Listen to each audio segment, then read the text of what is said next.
Every day, all around the world, millions of people are fighting battles we cannot always see. Battle against illness, battle against fear, battle against stigma. Some win, some fight on, some are still waiting to be heard. Today, we'll learn about 5 major health conditions that continue to impact our lives every day: HIV, AIDS, tuberculosis, encephalitis, measles, and cancer.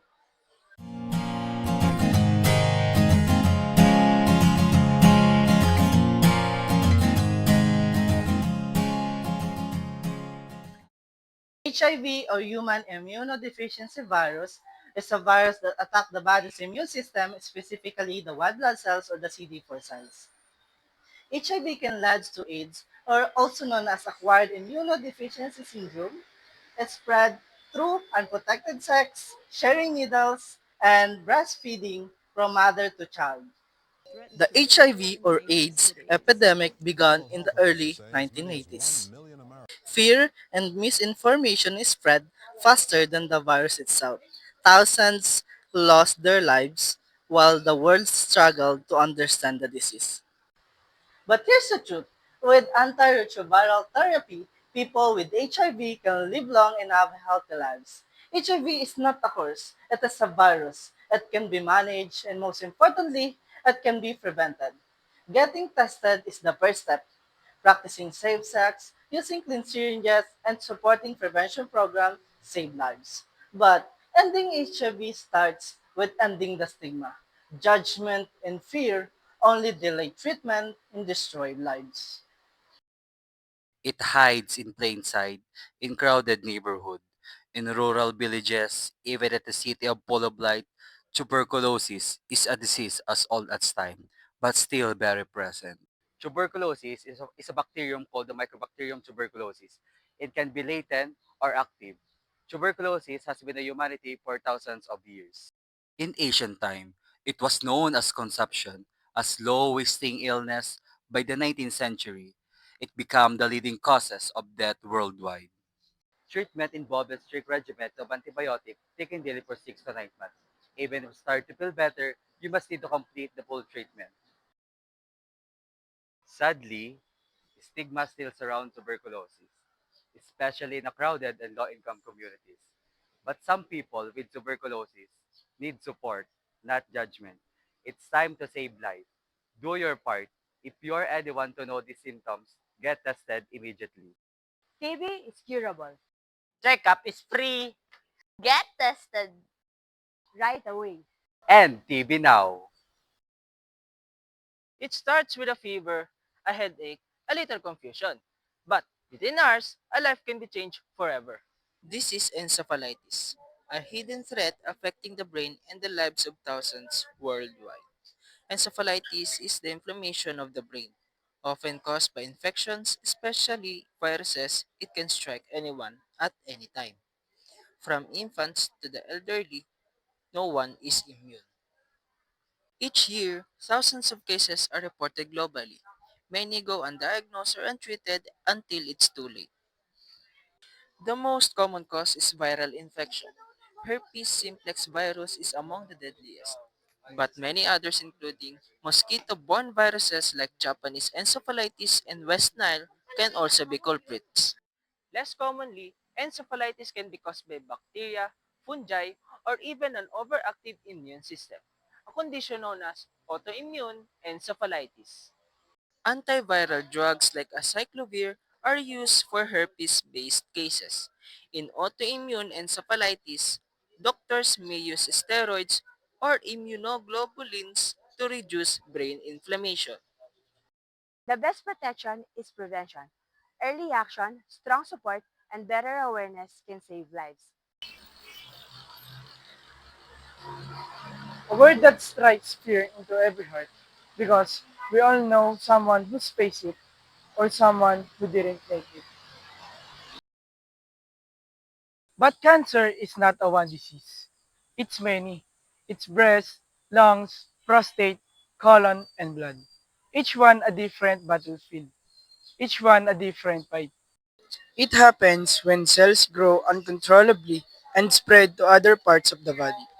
Some causes are beyond our control, like genetics, but many are preventable. Smoking, excessive alcohol, poor diet, lack of exercise, and environmental factors.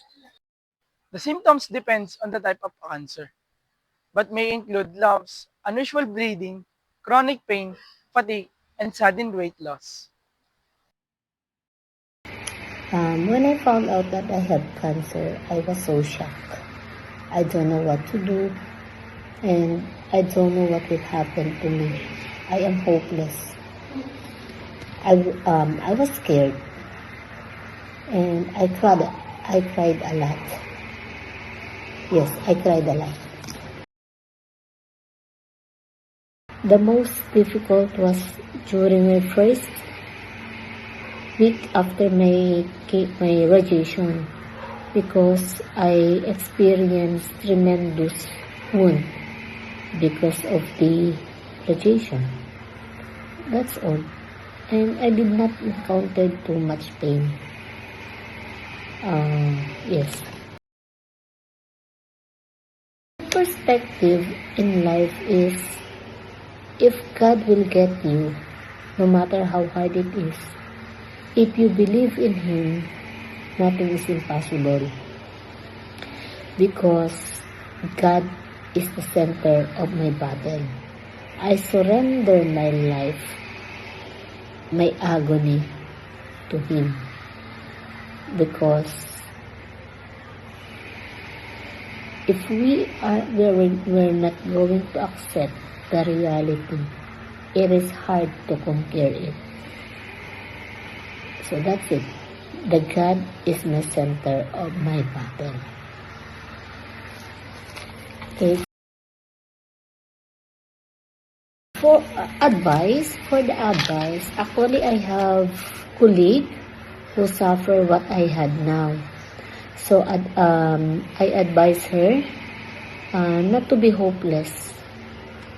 Surrender it to God, and I said it well, because our body will not be okay if we do not eat right food.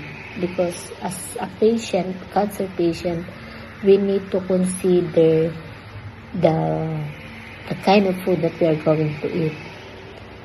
We are more on vegetables, no meat. My oncologist advised me not to eat so much sweet. So yun. So I considered that this battle is not a problem. It is a test of faith. So then, don't be stressed. Let the problem solve with prayers. Screening can save all lives. Healthy habits can prevent it all. And early detection can make all the difference. Let us stand with those in treatment, and let us celebrate with those in remissions. And remember what we have lost, not with the sadness, but with a purpose. Every child deserves a healthy future, but a highly contagious virus still threatens that future. Measles is not just a rash, it's a disease that can take lives. Measles is caused of the measles virus, one or continuous virus on Earth. It spread through the air when an infected person is caused, sneeze, or even talks. The virus attacks the respiratory system, weakens immune system, and can lead to severe complications. Measles usually begins with mild symptoms that gradually becomes more serious, like runny nose, cough red, and watery eyes fever, complete spots, and bad rash. While anyone can catch measles, and children under the 5 years old, pregnant women, and unvaccinated individuals are more at risk.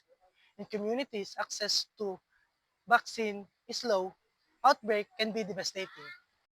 Measles can cause pneumonia, deafness, and blindness, and in some cases, swelling of the brain called encephalitis. Many families don't realize how serious it is until it's too late. Globally, over 100,000 people, mostly children, still died of measles every year.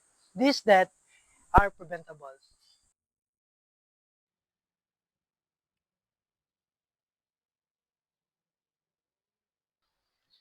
There is no direct cure for measles, but there's a vaccination to end this disease. Community awareness is just as important as medicine. When families, schools, and health workers unite, we can end the outbreak before it starts. Measles is preventable. No child should suffer. No parent should grieve. All it takes is just one simple step, and it's vaccination. Protect your children, protect your neighbors, and protect your future. These diseases, HIV, tuberculosis, measles, encephalitis, and cancer may be different, but they share a common truth. They can be prevented, they can be treated, and with global unity, they can be defeated. The tools already exist: vaccines, medicines, education, and compassion.